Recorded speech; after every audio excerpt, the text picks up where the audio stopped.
Hello, we are live. How's everybody doing today? And Um, Welcome to session three, caring for yourself emotionally. Just to begin, just to do a little bit of housekeeping. Oh, I am sharing my screen. Okay, there we go.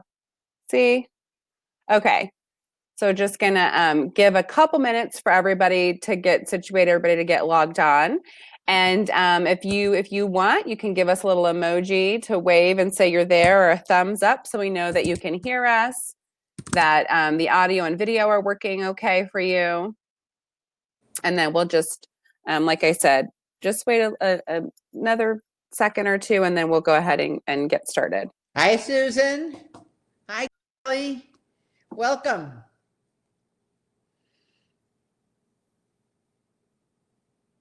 Hi, Margie. Hi, Fran. You Oh, can see, I can't see. I just see my all right. We have Susan and screen. Kelly and Margie and Fran.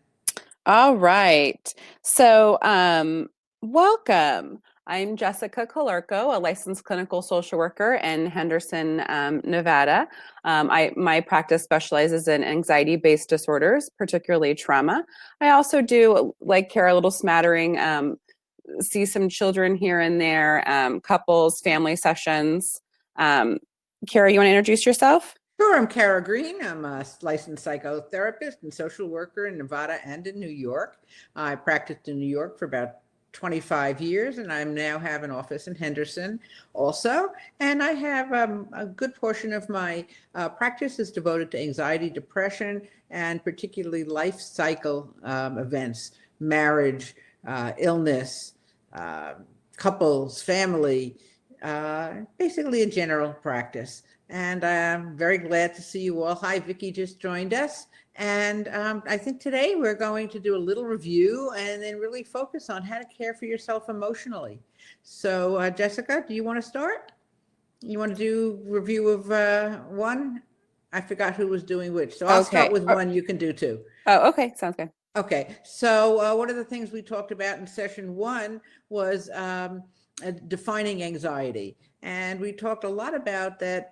One of the best things to do, and I'm going to review it again today, is to take a look and not run away from your emotions, not run away from the anxiety. Name it and tame it, and delineate it. Is it are you feeling isolated or worried or concerned? Are you feeling alone or lonely? As soon as you name it, you'll do a little bit better and you'll have less anxiety. Jessica, you want to talk about balancing worry with logic?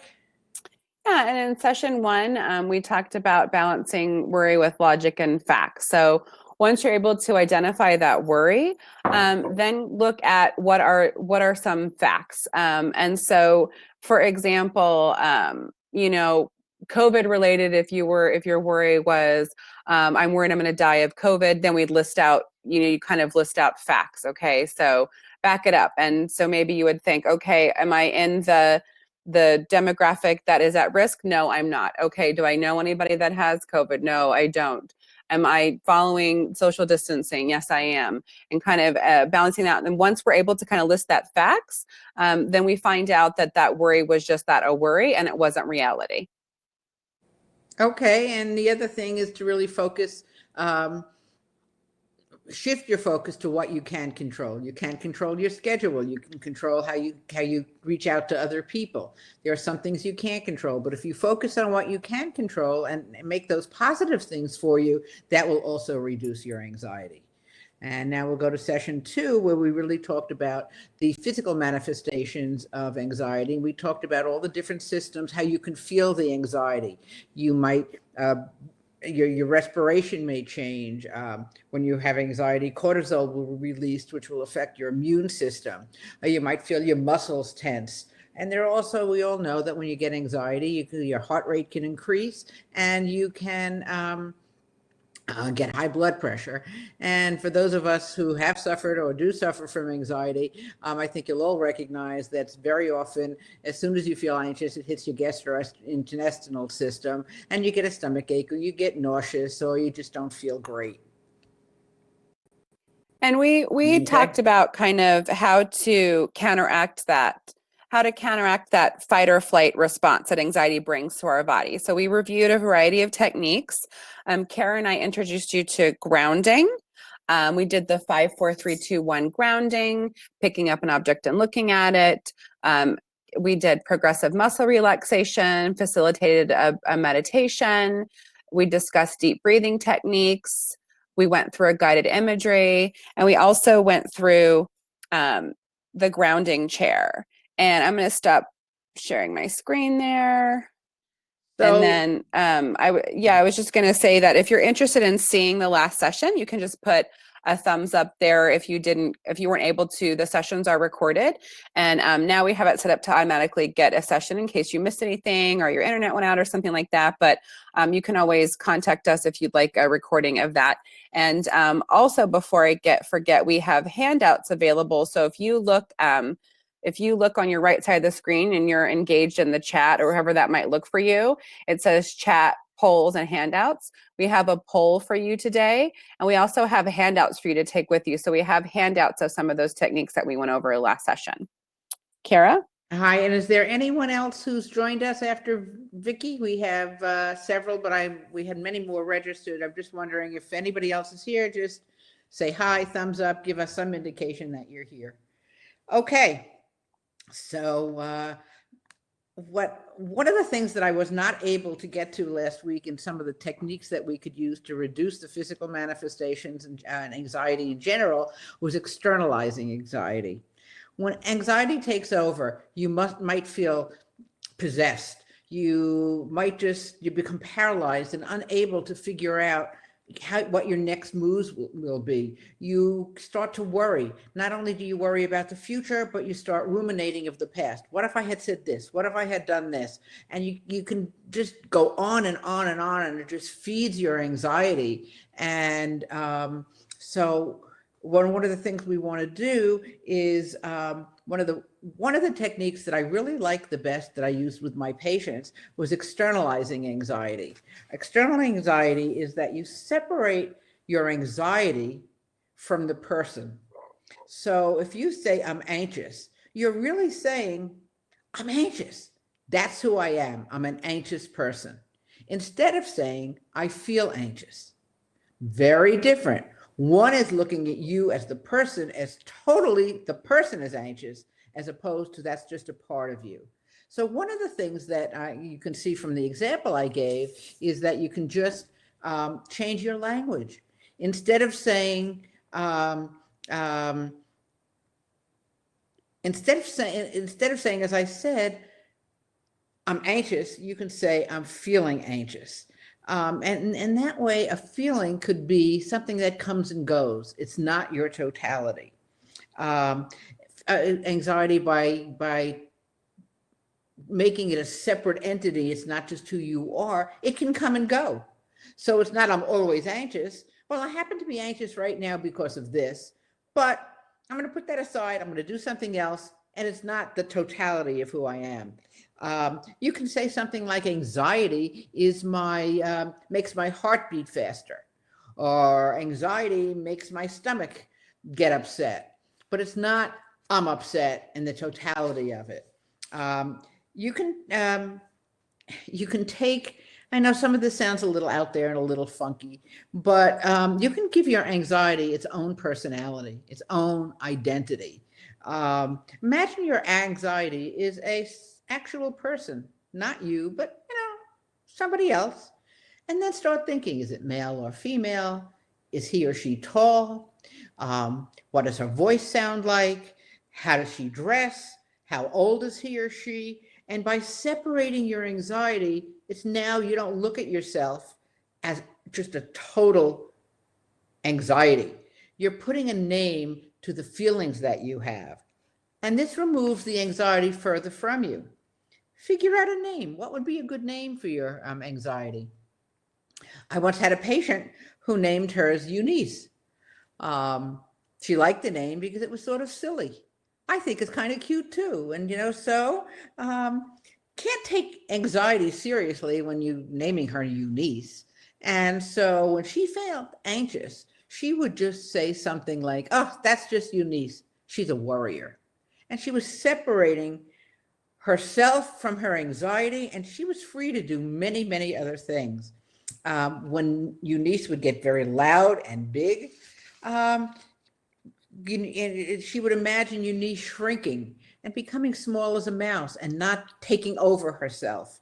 So that it's something that you can work with by disidentifying with her anxiety and making it outside of the person who she is. She was much better able to take care of it and ultimately herself. I have a very good friend whose husband was just diagnosed with Lewy body dementia. And it's something we knew that was coming for a very long time. And I've been doing a lot of research and talking with her and trying to work with it. And one of the signifying features of a Lewy body dementia is hallucinations. And he has all the other symptoms of dementia, forgetful, executive function, etc. But the main feature is hallucinations.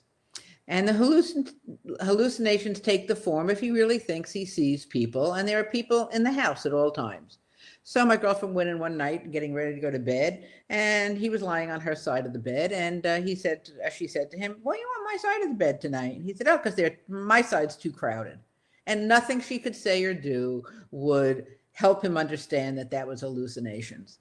And every time something like that would happen, she would become more and more and more anxious. What's going to happen? And she started thinking about the future. Am I going to be able to take care of him? What if there are 20 people in my bed as opposed to 2? What if he can't differentiate from me and them? And that eventually did happen.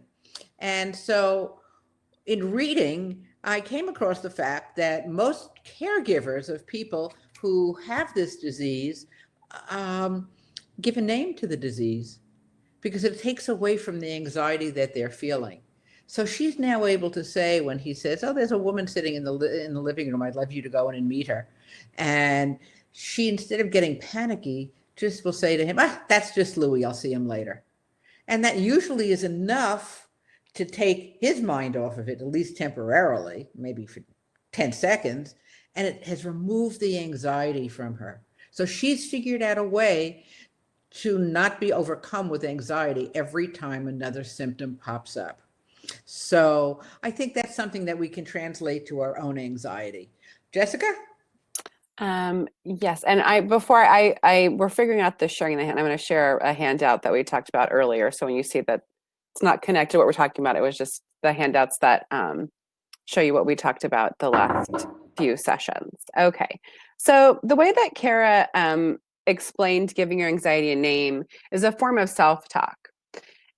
Is your self-talk often negative, or do you disparage yourself for your faults? Negative self-talk makes you feel pretty crappy about yourself and the things that are going on. And today, what I want to talk about is self-acceptance and the power of positive self-talk. And I think of it, I'm going to talk about boundaries a little bit later, but I think about it and setting boundaries for yourself. Setting boundaries that stop you from tearing yourself apart, so you can begin the road to self-acceptance. Self-acceptance begins with self-understanding. All humans are imperfect. We're not all good or all bad. We are a smattering of various talents, faults, and strengths that make us all unique.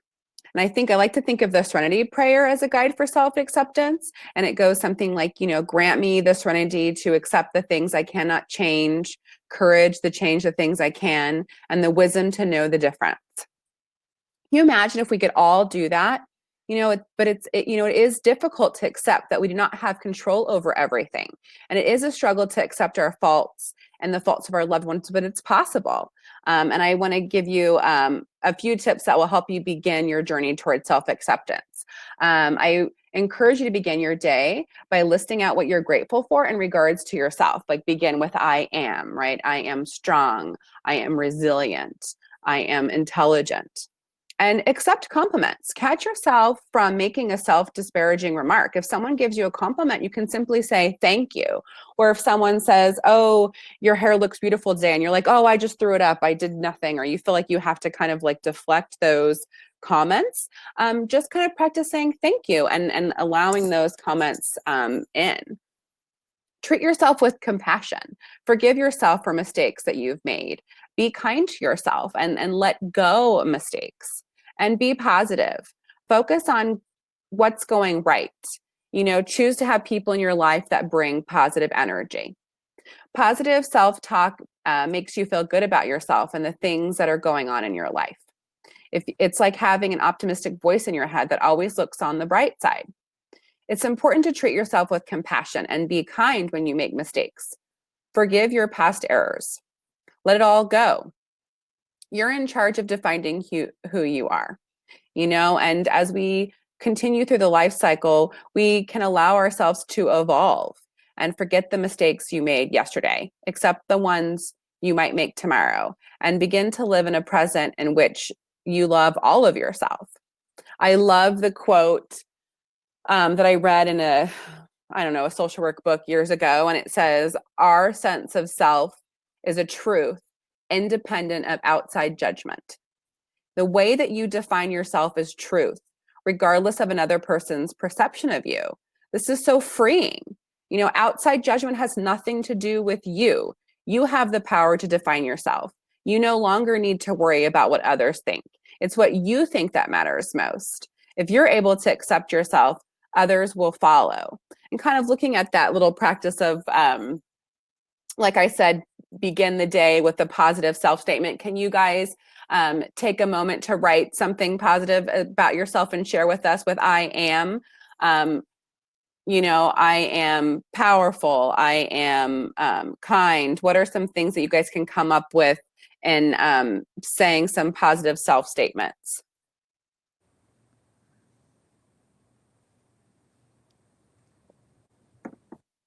Anyone?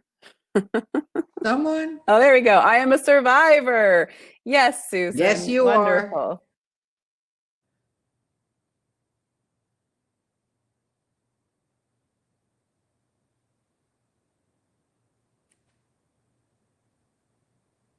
I am positive. I am strong. Absolutely. Look at all this when you I really am stop to Groot. think about Oh, it. you're hilarious. Shiloh's making jokes. Shiloh I think he liked when Like that, Fran? yeah. I am Very a very nice. loyal friend and very kind. I am funny. And so just to kind of summarize what I talked about and plugging that in with positive self-statements, is just, it is incredibly powerful the way that we talk to ourselves and the messages that we give ourselves. And so just becoming a little bit more aware of the statements that you're saying about yourself and trying to flip them, because that can really impact your mood and the way you feel about yourself. Kara? Okay, so I was thinking I'm resilient. I like that one about me. If I had to put something down, I like that one. and we think about it, we can find a lot of things that we are that are positive. So what I really want to talk about is physical versus social distancing. And as we're beginning to slowly open up, and here in Nevada, we're beginning the beginnings of phase one, I think this is really important to discuss. So as we navigate this world of masks in supermarkets and overcrowding of healthcare facilities, and the news that our world is in, that it could get better or it could get worse, it's very, very, very important to maintain social contacts.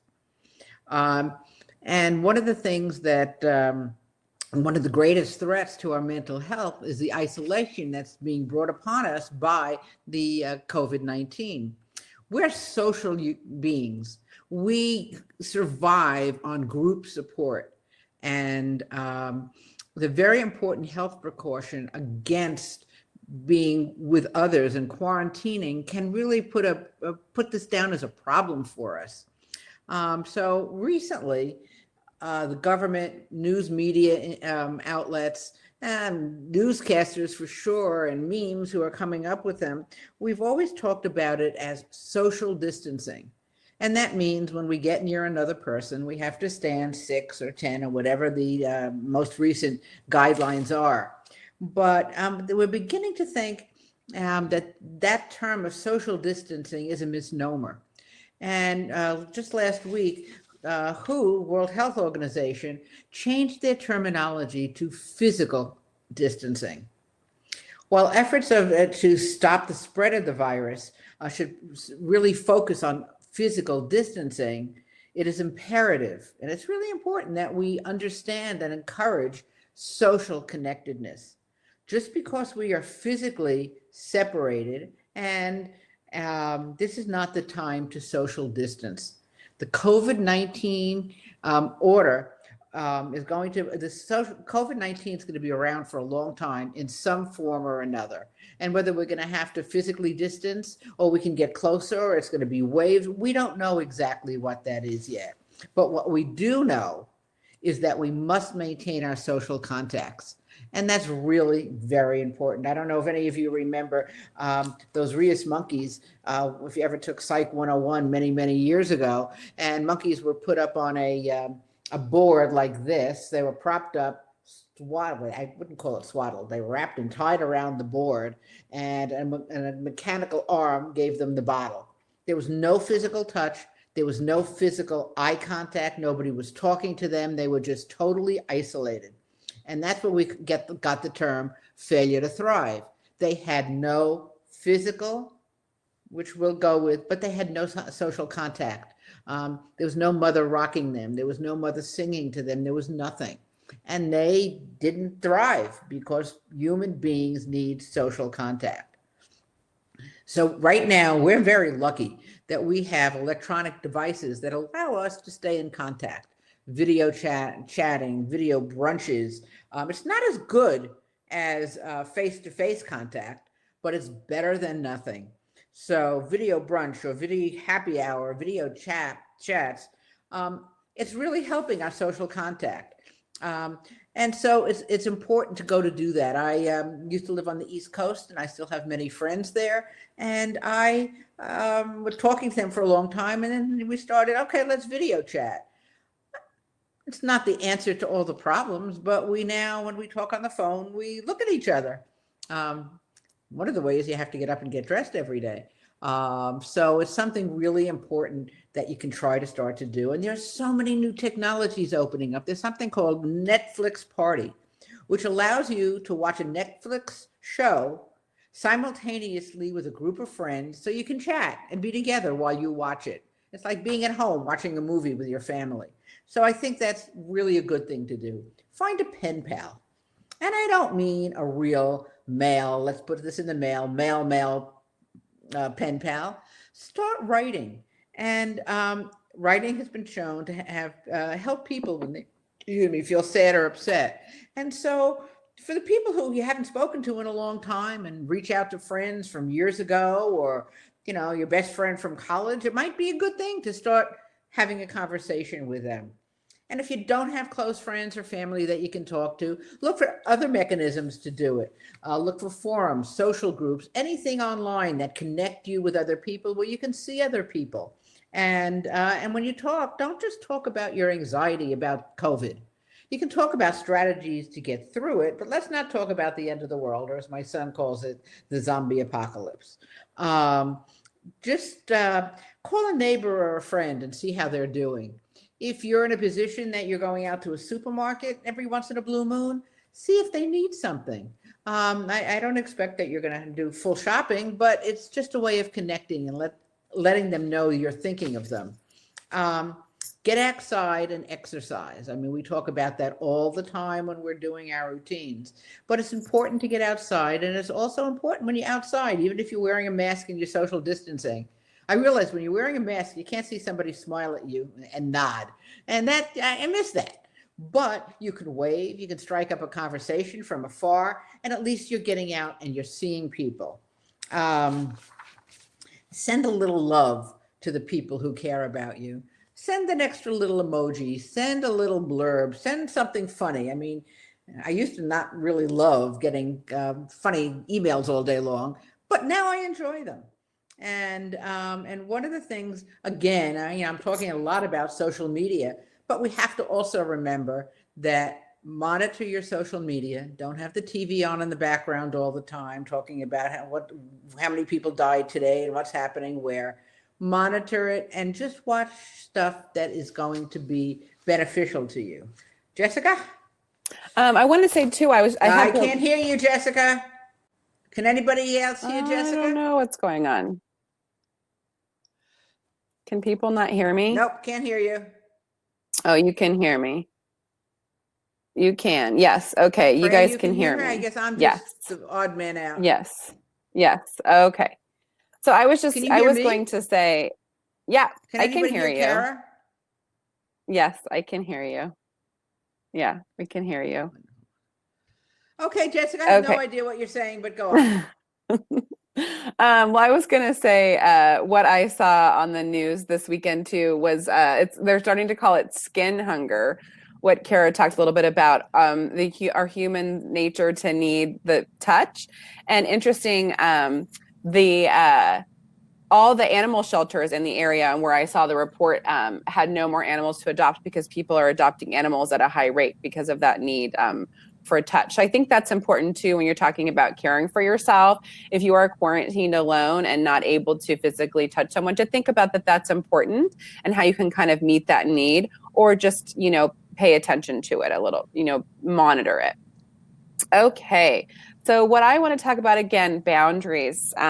Boundaries are something I talk a lot about in my practice, and so I needed a shout out to boundaries and setting healthy boundaries. Okay.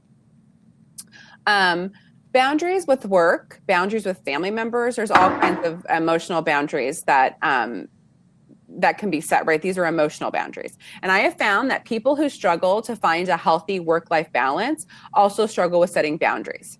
Each time you allow someone to do or say something that makes you uncomfortable, you weaken your boundaries. Examples of poor boundaries include being available for work 24/7, maintaining a friendship that is emotionally draining. Each time you don't speak up for yourself when a family member puts you down. And setting boundaries takes patience, but like any new skill can be achieved with practice. So let's start small, right? You're valuable and your time and feelings matter. So Kara had suggested that I ask out if anybody has something a relationship issue or a boundary they're struggling with. You can ask me. One of the examples that she gave me, and I want to give you my little tips, but one of the examples that she gave me was that if you were asked if you knew that someone was not socially distancing or not physically distancing other people, not practicing the way that you'd want them to be practicing caring for themselves during the pandemic, and they asked you to come over and you said no, but they knew that you were going to be at someone else's, like what you could say to that person. And so I think we should always be honest, I think, and direct. And so what I had said was, say no, that you don't have to give a reason and you don't have to explain and go on and on. So that is always a great way to saying no is setting a boundary. And you can also be very honest and say, during this pandemic, I'm very careful. I want to be really careful with myself. And so I'm only going to put myself in a situation with other people who I know are practicing physical distancing. So the 5 strategies that I have for you on setting boundaries are: number 1, turn off your phone. I say 9 p.m. Just turn off your phone. Just do it, or leave it downstairs if you have 2 levels, and so you're not available all the time to everybody. If possible, carve out 2 days a week where you're not available for work. Number 3, spend time with people who bring you joy. I love the term, my dear friend Camelini, who is a wonderful dietitian in the area, calls them energy vampires. So don't be careful of how you feel after you have an interaction with a friend or a person in your life who may be an energy vampire. Say no. And again, like I said before, you don't have to give a reason and go on and explain. Just say no. And finally, try saying, to someone, you can say, I know you would not intentionally hurt me, but it bothers me when you say that. So that's a strategy you can say to somebody. Okay. So anyway, so I'm done. So I'm going to go to, I'll type that up for Kara. Okay. I think that will negatively mess up the audio if I call her. I think we'll get some Oh, feedback. it's my turn, Kara. You just wrote. Okay, I have no idea what Jessica just said because I can't hear her, but I'm sure it was brilliant. And Jessica's going to call me on her phone, so I hopefully can hear what's going on. See how well choreographed we are. Okay, so the last topic we're going to really talk about today is self-care, positive self-care and self-acceptance, which Jessica really did a little while ago when she talked about giving yourself positive words, listing who you are. So some of what we're going to discuss is review, but what I really want to talk about is how to enhance yourself, how to enhance your positive self and your self-esteem. Nobody knows how. Jessica, I can't hear you. Okay. Nobody knows how long the pandemic will last and how it's going to affect our regular lives. The pervasive uncertainty going forward is very stressful. And an insult to injury, all the ways that we used to de-stress have come to a halt. You can't go to work out in a gym. You can't watch sports on TV because there are none. You can't go out to dinner with friends or meet for a happy hour. Your means of social support, as I discussed previously, they've come to a halt. So how do we respond during the virus so that we can maintain our psychological well-being? So we'll start off with one of the things that we talk about every session, and each one of us talk about it, is accept your negative feelings. Accept that they're there, understand them, but look into them a little more deeply and understand that if you spend a little time, look at them with curiosity. What do they mean? How is it helping you? How can you move them away? Describe them without judgment. And don't, and we've talked about this, avoidance of negative feelings only makes them, anxiety especially, only makes it stronger and longer lasting. Let them go. This is the essence of mindfulness. All the techniques we talked about last week. Mindfulness is bringing yourself into the presence and being aware of yourself. Instead of fighting our emotions, we have to invest our energy in positive things, creating our best possible life. So one of the things we talked about, structure your day. While it's important that we start off with several givens, waking up about the same time every day, 3 meals a day, no Netflix binging, cookie indulging, or marathon Fortnite playing is a way to divert ourselves and keep ourselves busy. But it really would be so much better if we could think of positive things to do during this time. If we plan and execute a new routine with something a little more creative, it can help you become the best that you can be. As I said, we have to continue with our structure. And then you have to reinvent self-care. It's hard now when you're robbed of your tried and true ways of taking care of yourself. It's difficult to figure out how you're going to do that, and especially how you're going to take care of your mental health. So we have to maintain our good nutrition and our socialization. But one of the things that you can, and so you can download video apps for exercise. But women, which I think most of us are, you can download videos and YouTubes on how to apply makeup, just something different to do. If you can change the type of exercise you're doing. If you're used to going to the gym and working out with weights, go online, get some strengthening YouTubes. And the new, and setting up new routines and adding things to your already existing repertoire will strengthen you. One thing that is still available to us, and those of you who walk, is nature.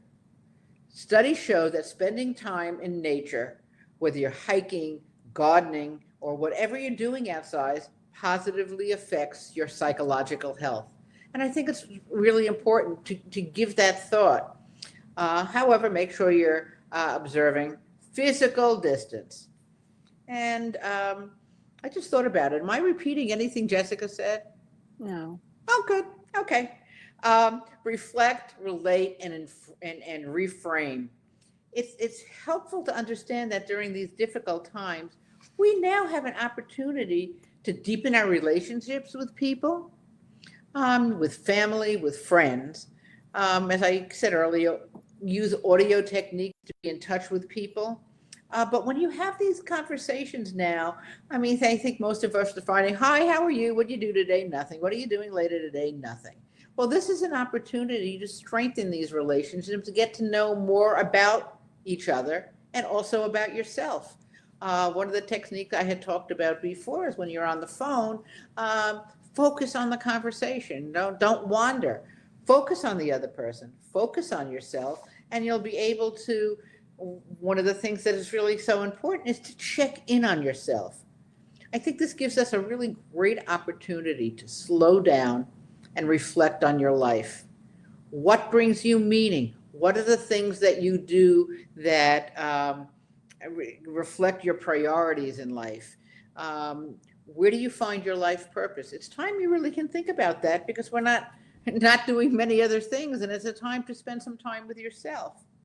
Finally, keep in mind, and this is really true, that experiencing stress in and of itself can make you a stronger person, because studies have shown that people who go through very difficult life experiences most often emerge from them with a stronger sense of psychological resilience. Rekindle friendships. You can grow from this period. And last but not least, here's your cue, Jessica. We're going to put on a list of things that you can do that will boost your mental outlook and will reduce your activity. Okay, Jess, I have you. Okay, so if you can put up on the screen the list of things that you can do. These are things that you can do that will help you savor your free time. Try one or more of these each day. I call them gifts to yourself. And they're so easy to do. And if you do them on a regular basis, you'll find some interesting things to do. And when you finish this list, because I think there are 20 or 21 things on it, start again. So I'm just there's a Hand-Aid on this, and I'm just gonna mention a few of them. One is start a journal. Pick a subject to write about each time you journal. And it can be, name 10 things you were grateful for. I actually didn't do that in a journal, but when I was in the shower morning, I started listing the 10 things I am grateful for. And I got more than 10, although I got stuck at about 7 or 8 and I had to stretch a bit. But when you do that, it makes you feel good. You can make a list of your short-term goals. Write down, although Jessica did this earlier, and it's, this incorporates so much of what we talked about through all 3 sessions. Write down 10 words to describe yourself.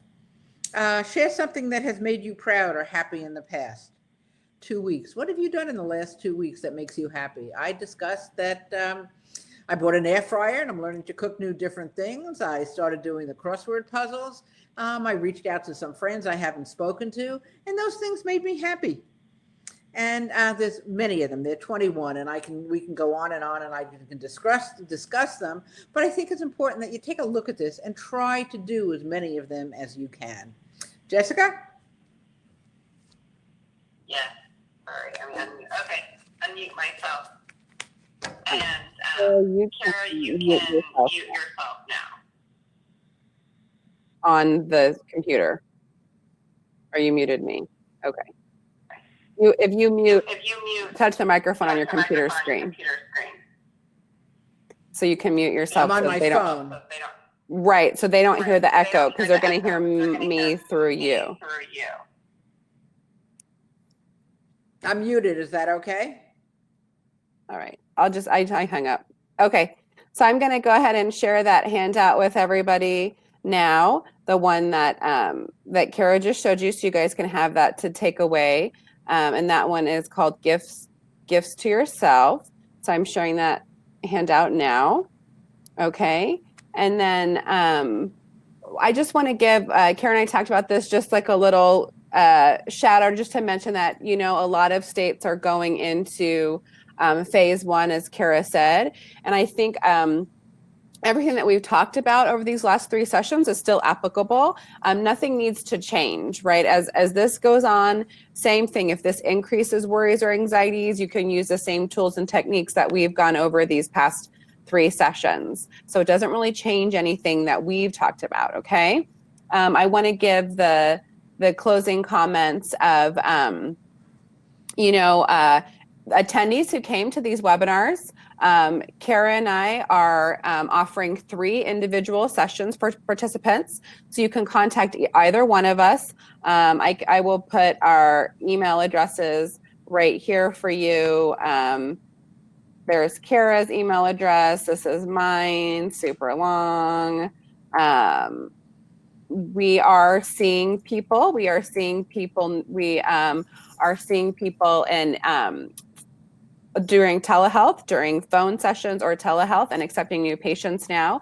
And we had a poll for you, so you can see that we're going to have another webinar in June. We kind of want to get some feedback. We're thinking of our June session will be focusing on life, redefining yourself as an empty nester.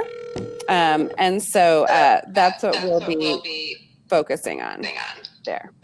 Okay, Kara, I just told the participants that we are accepting new clients, and attendees to the webinar get 3 free sessions from one of us. And I posted our email addresses, and I gave everybody the handout. Okay. You want to put yours on mute? Did you discuss what we're doing over the summer or how they can join in different? You did that. Okay.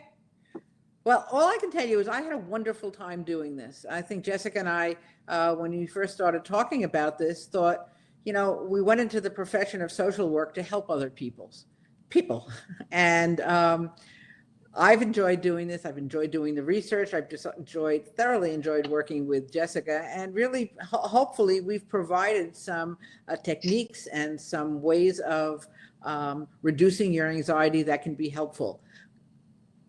Once again, I'm going to repeat, maybe not. If you have any suggestions of webinars or workshops that you would like, we'd love to offer them again, and different ones. And it's been a pleasure, and I hope we've been helpful. And if there's anything that we didn't touch on that you have a question about before we end today,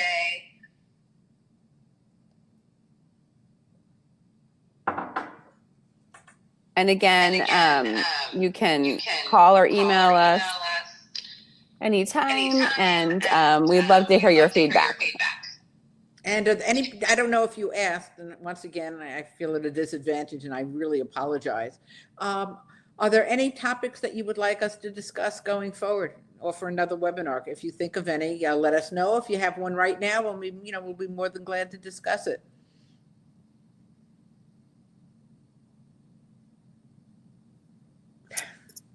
Thank you, Kelly. Thank you, Kelly. You can hear my kids screaming in the pool. Thank you, Fran.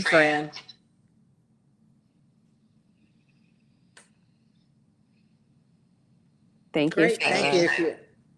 I'll let you do the thank you so we don't duplicate. Thank you, Susan. All right. So I think we'll go ahead and end for today. And like I said, you will all be emailed a copy of the recording. And this was your chance to download handouts. And if you didn't get any handouts or have any questions about them, again, contact Kara or myself. Thank you. All right, everybody. Thank you, and have a great day, and stay safe and well.